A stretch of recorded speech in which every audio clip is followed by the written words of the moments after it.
What kind of person rips a hearing aid out of a child's ear and screams in her face?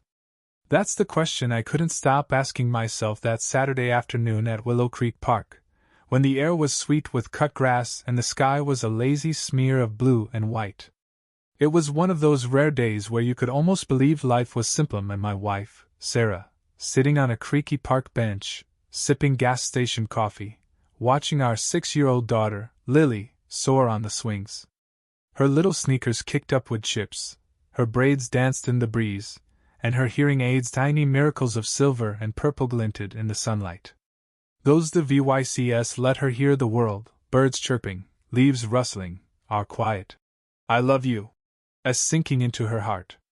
For a moment it felt safe. Perfect even. But then, like a storm cloud swallowing the sun, Evelyn Harper showed up.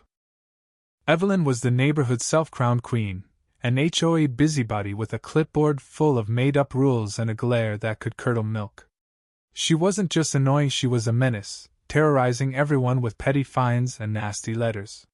You'd see her prowling, hands on hips, squinting like a hawk for anything to nitpick: a dog off its leash, a kid's chalk drawing, a mailbox tilted an inch too far.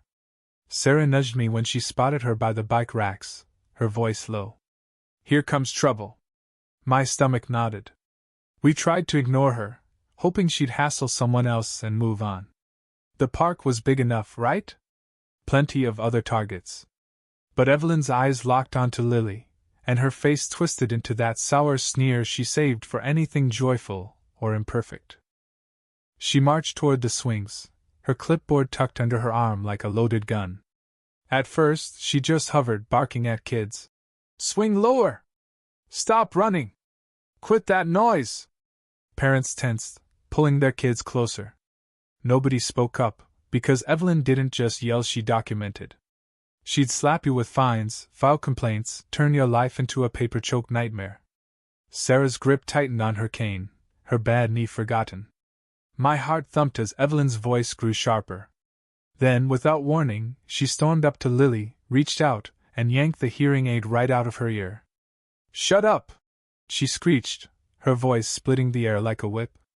Lily's swing jerked to a stop, and she tumbled onto the mulch, crying out in pain and confusion. The park froze. A golden retriever whimpered and hid behind its owner. Teens dropped their frisbee. A mom gasped, hand over her mouth. Lily sat there, clutching her ear, tears welling in her big brown eyes, her little mouth trembling. Evelyn stood over her, panting, holding the hearing aid like it was trash. "Kids these days," she spat, loud enough for everyone to hear. "No manners, no discipline, making noise like they own the place." Rage didn't just hit, might clawed into my spine, primal and raw. I looked at Sarah. Her face had gone from pale to a burning red. She grabbed her cane not to walk, but to fight. Sarah crossed the playground, her cane tapping the ground, then faster, each step a promise. Evelyn kept ranting, oblivious to the storm coming her way. "Noise ordinances exist for a reason," she barked, while vying the hearing aid like a trophy. I took a step, but Sarah was already there, her jaw so tight I thought her teeth might crack. I wanted to call her name, to stop her, but part of me, all of me, wanted this. It wasn't just about Lily anymore. It was every kid Evelyn had silenced, every family she'd harassed, every life she'd made smaller with her petty tyranny. She'd picked the wrong fight. Lily's cry cut through again, high and panicked, as she scrambled back in the mulch, her braids dusty, her fingers pressed to her ear. She didn't understand why the world had turned cruel, only that something precious was gone. The air shifted. A mom pulled her kid close. An old couple gripped their walker like it was all that kept them upright. Sarah didn't limp.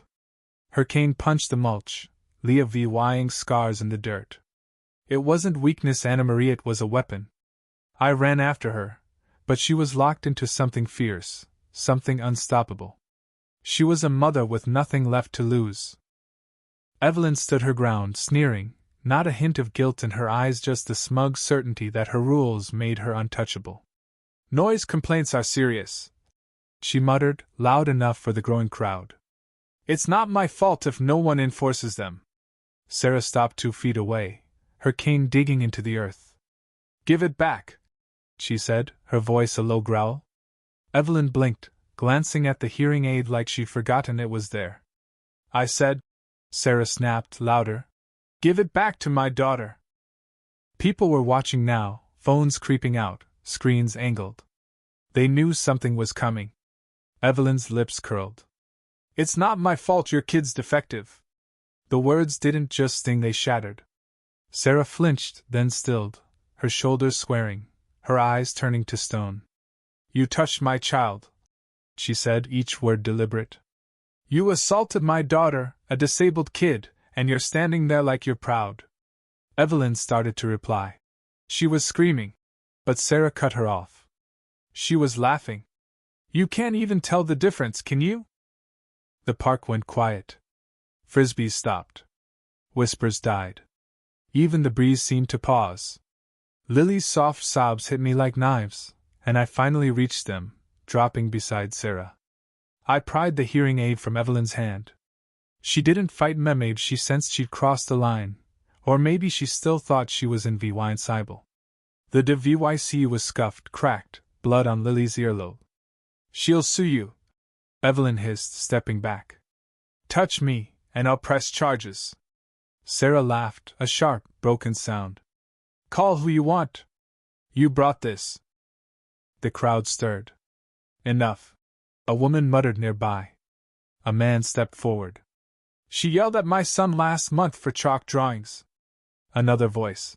"She told my 8-year-old her shorts were too short. She found my dying mom's car during hospice." The stories poured out, years of resentment breaking free.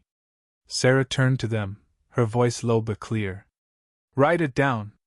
Every fine, every threat, every time she made you feel like you didn't belong. We're done with her."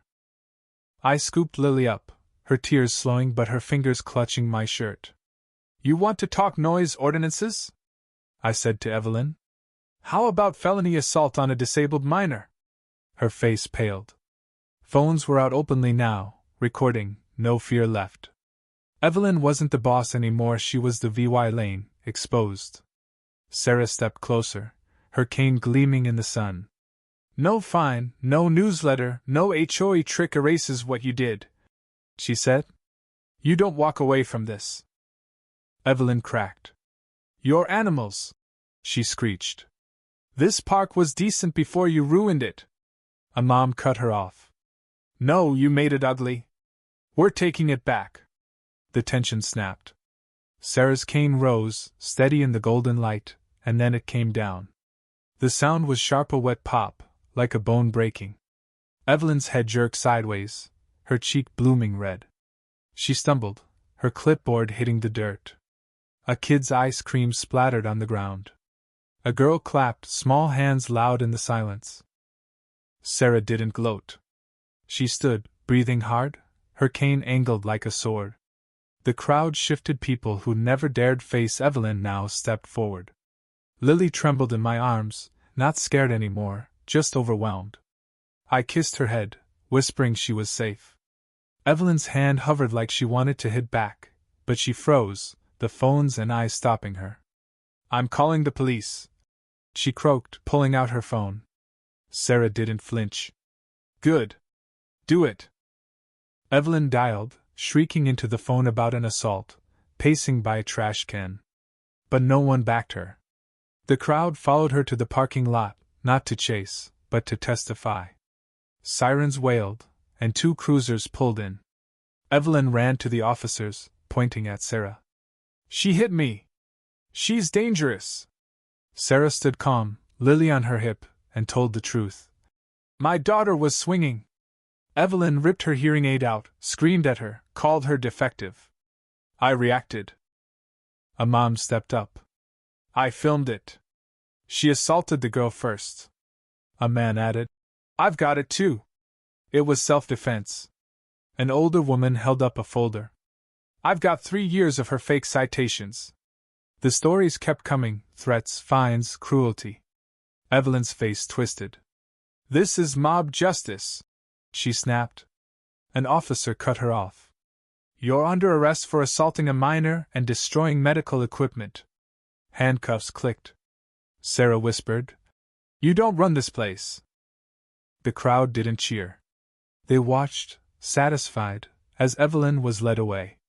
Her clipboard lay trampled in the mulch. The story exploded online via videos, posts, memes. Evelyn's mugshot, bruised and stunned, went viral.